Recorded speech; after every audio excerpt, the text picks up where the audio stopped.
Assalamualaikum warahmatullahi wabarakatuh. Kita lanjutkan mata kuliah dasar pemrograman pertemuan ke-9 ya. Minggu lalu kita sudah UTS. Hari ini kita ke pertemuan ke-9 membahas tentang nested branch, yaitu percabangan dalam percabangan ya. Jadi untuk bisa lebih mudah memahami materi ini, saya sarankan jika Anda belum paham apa itu branch ya atau percabangan, tolong diperdalam lagi biar nanti untuk materi ini biar lebih mudah dalam menangkap atau memahami ya. Untuk nested-nya ini pengertiannya adalah percabangan dalam percabangan. Ya, jadi inilah sekilas bentuk flowchart-nya.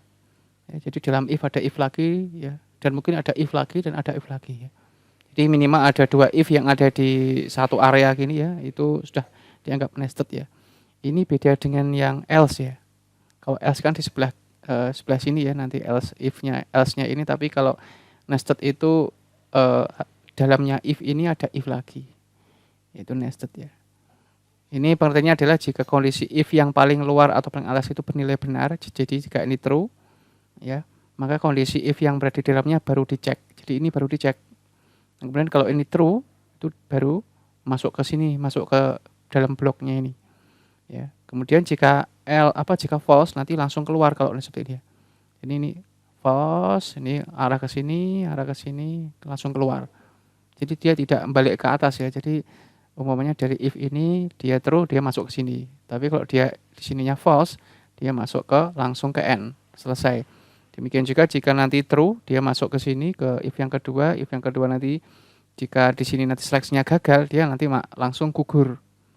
Tapi dia jika lolos jadi masuk lagi. Jadi ini seperti seleksi bertahap ya, intinya seleksi bertahap. Jadi kalau Anda dulu pernah ikut lomba atau kompetisi ya, ini seleksi awal satu, nanti kalau lolos masuk seleksi berikutnya sampai akhirnya dinyatakan lulus atau jadi juara ya gitu. Itu untuk analoginya. Nanti bentuk if-nya seperti ini, if kondisi, kemudian ada buka kurung yang di sini ya. Nah, ini nanti pasangannya yang di sini. Jadi di dalam if itu ada if lagi di sini. Ini tadi jika kondisi 1 terpenuhi maka masuk ke kondisi 1A. Jika nanti ini terpenuhi nanti menjalankan statement 1A. Jika tidak nanti berarti langsung selesai kalau di sini. Bisa juga nanti di sini ada else-nya. Ya, di sini ada else-nya. Ya, jadi ini yang tidak ada else-nya. Jadi nanti ini if true, ini false-nya, ini else-nya. Ini jika tidak terpenuhi berarti langsung berhenti. Tapi nanti jika di if ini itu ada else-nya, berarti nanti posisinya di sini else-nya. Ya, bisa juga di sini ada if lagi di sini. Ya, jadi jika salah nanti if apa. Jadi itu tergantung dari kasus yang akan dipecahkan ya. Jadi kalau saya sarankan jika Anda bingung masalah nested ini, ya Anda coba ulangi lagi yang pertemuan ke-6 tentang branch ya. Jadi itu untuk mempermudah memahami yang nested ya. Jadi intinya ini adalah if di dalam if. Ya gitu ya. Kemudian untuk contoh, ini yang saya kasihkan contoh yang tanpa nested ya. Jadi yang normal ya, yang ini total belanja ini sama seperti pertemuan yang ke-6 saya ambil lagi. Ya, jadi saya ambil lagi untuk pembanding. Di sini jika nanti totalnya itu ini diinputkan, jika lebih sama dengan 100.000 maka akan dapat hadiah true ya.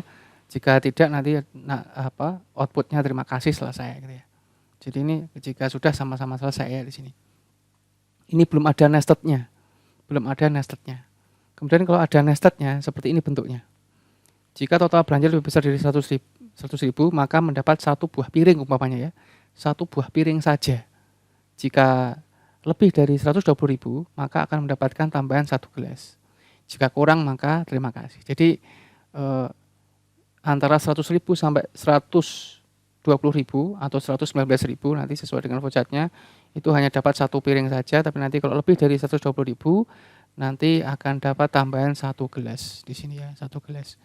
Jadi bentuk percabangannya seperti ini, input total, kemudian di sini ada total lebih besar sama dengan 100.000. Jika true akan dapat pesan ya, dapat 1 buah piring. Kemudian nanti setelah ini dapat 1 buah piring, dicek lagi apakah total itu juga lebih besar dari 120.000. Jadi diseleksi juga ketika masuk sini. Ya. Kemudian jika true maka dapat tambahan 1 gelas ini. Jika tidak ya hanya dapat 1 buah piring.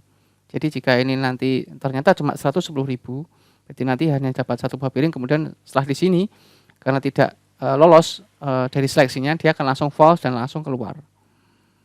Gitu ya. Jadi nanti setelah di if ya entah itu false atau true, setelah menampilkan sesuatu pernyataan nanti langsung keluar. Muaranya di sini ya muaranya. Jadi itu untuk bentuk contoh dari nested branch ya. Jadi if dalam if. Model kasus seperti ini sering akan Anda temui di kehidupan nyata ya di luar sana ya. Jadi tidak semuanya mulus seperti ini. Ya, ini bentuk yang sangat sederhana ya. Nanti Anda akan menemui bentuk seperti ini. Bahkan nanti bisa lebih rumit.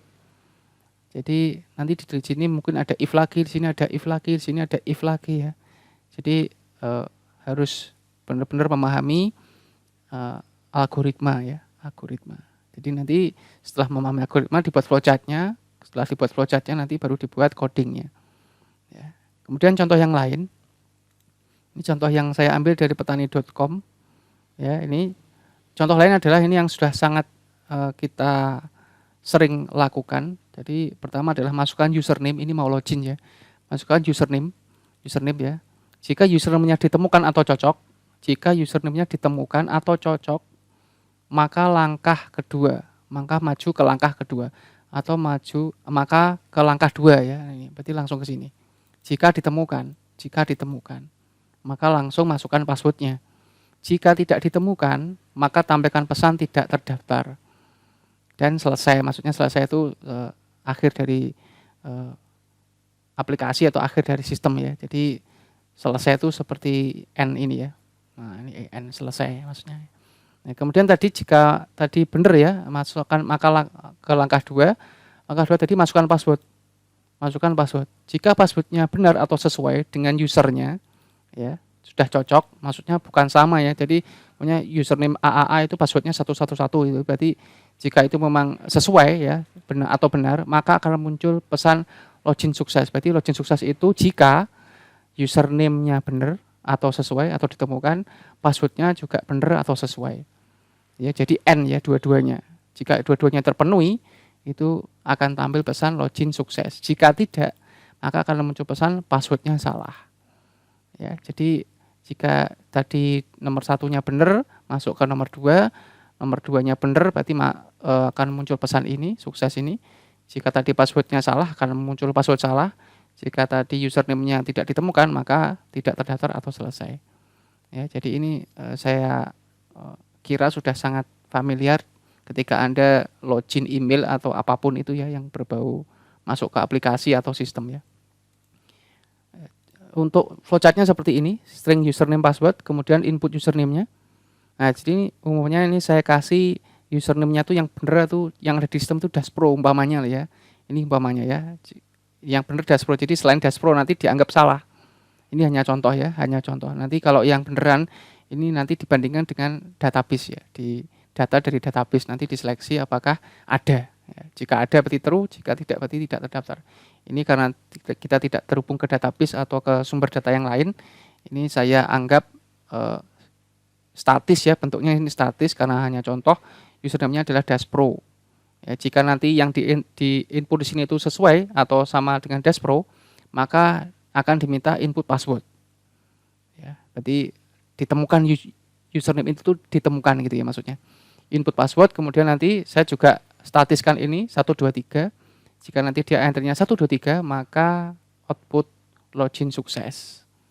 Ya, ketika ini lolos masuk ke sini, ini ditanya lagi ini lolos ya atau benar masuk ke sini, sukses di sini.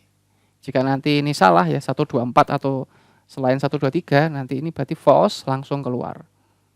Kalau ini tadi jika selain Dashpro berarti nanti false muncul ini, pesan ini baru keluar. Nah, gitu ya. Itu sekilas contoh untuk nested branch ya. Nanti bisa Anda coba cari contoh yang lain jika kurang jelas di YouTube atau di sumber yang lain. Ya, saya anggap sudah cukup lumayan ya untuk di bulan puasa ini biar tidak terlalu berat. Saya hanya sampai 6 slide. Ya, itu yang bisa saya sampaikan, semoga bisa dipahami. Saya Christian, Assalamualaikum warahmatullahi wabarakatuh.